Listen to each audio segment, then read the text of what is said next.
one of the principal things, I give Bree a lot of the credit for it, is that we sourced a test kit supplier, in which we can on-sell to customers now, and so that they, if say a landlord has doubts about their tenants, or even some parents have doubts about their children or the home they're going to buy, we can supply them with this test kits.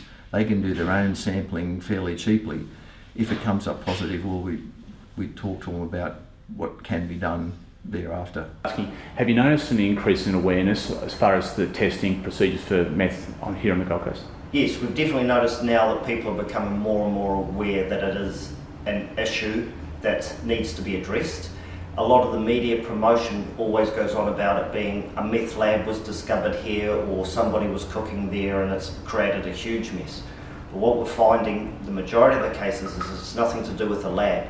It's low-level users that are just smoking it on a weekend. They're still contaminating a house, not as badly, but the house is still contaminated to a level that does require cleaning. As far as the dangers of meth residue, why is it so important that it is identified and dealt with? At the moment, I don't think they know that there's a breakdown period of it. So once it's there, it's not going to naturally break down and disappear from the house by itself. It has to be professionally removed. It tends to stick to walls and wherever it's come into contact with. If you're in that house for a prolonged period of time and you're touching walls, you're touching where it's been, you're collecting a residue through your skin. There's been a couple of tests done where people that have been in a house have had a hair sample done, and it's shown they've had a level of residue in them that's at a very low level user. So just by being in that house, it can be contaminated. You can get itchiness of the skin, eye irritations. It affects younger children sort of worse than others. Of course, it'll affect everybody differently. The only person that can tell you how it's affecting you is your own personal physician. Okay, Bree.